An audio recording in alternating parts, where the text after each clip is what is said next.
મસ્ત છે ને માથામાં નાખેલી પીનો, સરસ લાગે છે ઢીંગલી. જોઈ શકો છો તમે પીનો આ 4 રેડી કરેલી.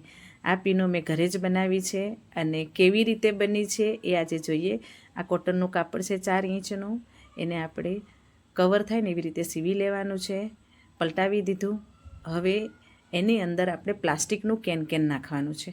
જોઈ શકો છો તમે, આ છે પ્લાસ્ટિકનું કેન માર્કેટમાં ઇઝીલી અવેલેબલ છે અને એ પ્લાસ્ટિક પેજ પર છે અને સ્ટ્રેચેબલ ટાઈપ છે, જેમ ખેંચો ને એમ લાંબુ થાય. અને આ બી 2 ઇંચનું છે.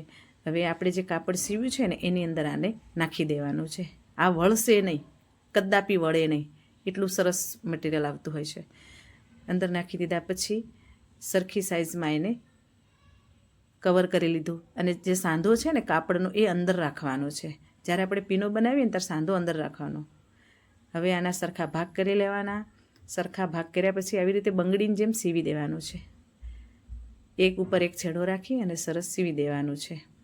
એવી રીતે 4 ભાગ આપણે રેડી કરવાના. સાંધો ખાસ ધ્યાન રાખજો કે સાંધો અંદર આવે તો ઉપર દેખાય નહીં સાંધો. બધી 4 બંગડીઓ તૈયાર થઈ ગઈ છે. નાની નાની બેબીની બંગડીઓ એવી લાગે છે ને મસ્ત.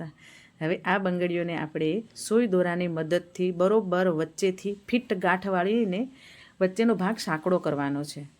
પિનના લુકમાં આપણે જ્યારે રેડીમેડ પીનો લઈએ ને, આ પીનો બહુ મોંઘી મળતી હોય છે માર્કેટમાં અને મોંઘી હોવા છતાં પણ આપણા કપડાની મેચિંગ તો નથી જ મળતી. તો આ કપડાની મેચિંગ બનાવી છે. એવી રીતે 4 સીવી અને કમ્પ્લેટ રેડી કરી લેવાની છે. જોઈ શકો છો 4 ભાગ થઈ ગયા.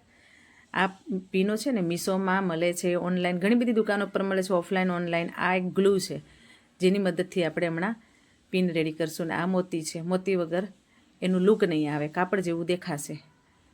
તો સૌથી પહેલાં બધી પીનોને બરોબર મધ્યમાં ગ્લુ લગાવી દેવાનું છે. બધી પીનો પર જેટલા પ્રમાણમાં તમે મોતી લગાવવા માંગો છો એ પ્રમાણમાં ઉપર ગ્લુ લગાવી દેવાનું છે. અને જે ગ્લુનું ઢાંકણ હતું ને એની જ મદદથી હું એક કરીને બધા પર મોતી લગાવું છું. મસ્ત લાગે છે ને, જોઈ શકો છો. આવી જ રીતે આપણે બધા પર મોતી લગાવી દેવાના છે. બધા પર મોતી લાગી જાય પછી એને કમસે કમ કલાક સુકાવા દેવાના, તો એ સરસ બેસી જશે એક જગ્યાએ. એ કમ્પ્લીટ થઈ જાય પછી, અને આ ગ્લુ એટલું મજબૂત છે ને કે મોતી નીકળશે નહીં ત્યાંથી, કમ્પ્લીટ ચોંટી જશે. હવે જે પીનો છે એ પીનો આપણે એની સાથે જોઈન્ટ કરવાની છે. એના પર બી આપણે વધારે માત્રામાં ગ્લુ લગાવવાનું છે. ગ્લુ લાગી જાય, જેટલું પીનની લંબાઈ હોય એ પ્રમાણે ગ્લુ લગાવવાનું અને મૂકી દેવાની. આ કર્યા પછી કમસે કમ તમારે 3 થી 4 કલાક માટે મૂકી રાખવાનું. થઈ ગઈ ને રેડી આપણી પીનો. મસ્ત પીનો રેડી થઈ ગઈ. માર્કેટમાં આપણી કપડાની મેચિંગ પીનો ના મળે. પીનો તો મળી જાય પણ આવી મેચિંગ ના મળે. જોઈ શકો છો મસ્ત રેડી થઈ ગઈ પીનો. મારી ઢીંગલીએ માથામાં પહેરી છે, એવી કેટલી સરસ લાગે છે ફ્રોકને મેચિંગ.